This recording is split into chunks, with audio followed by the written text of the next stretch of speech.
შეღებილი კალმახი, შეღებილი ქათმებისა და კვერცხების შემდეგ რადიო თავისუფლებამ ჟურნალისტური გამოძიებით დაადგინა, რომ საქართველოში კალმახს ურაგულად ასაღებენ. ამისთვის კი თევზს ფერს ხელოვნური პიგმენტირებული საკვებით უცვლიან. იგივენაირად იღებება ადგილობრივი წარმოების წითელი ხიზილალაც. გამყიდველები მომხმარებელს უმალავენ, რომ თევზის და ხიზილალის ფერის საკვების აღებავებით, პიგმენტებით ხელოვნურადაა მიღწეული.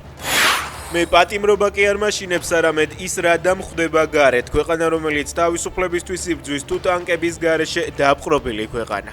თქვა მზია ამაღლობელმა სააპელაციო სასამართლოს დასკვნით სხდომაზე.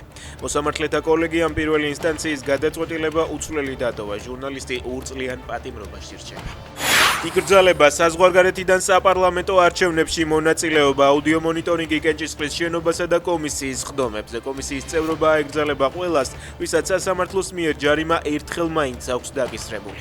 კანდიდატების სიაში ყოფნის უფლება მხოლოდ პოლიტიკური პარტიის წევრებს ექნებათ. საარჩევნო კოდექსი ოცნების ინიციატივით 95-ით იცვლება. მის განხილვას 19 ნოემბერს დაიწყებენ. პოლონეთი რკინიგზაზე განხორციელებულ დივერსიულ აქტებში რუსეთის სპეცსამსახურებს ადანაშაულებს. პრემიერ-მინისტრის დონალდ ტუსკის განცხადებით, იდენტიფიცირებულია 2 ეჭვმიტანილი. ტუსკის თქმით, ისინი უკრაინელები არიან, რომლებიც რუსეთის სპეცსამსახურთან თანამშრომლობენ.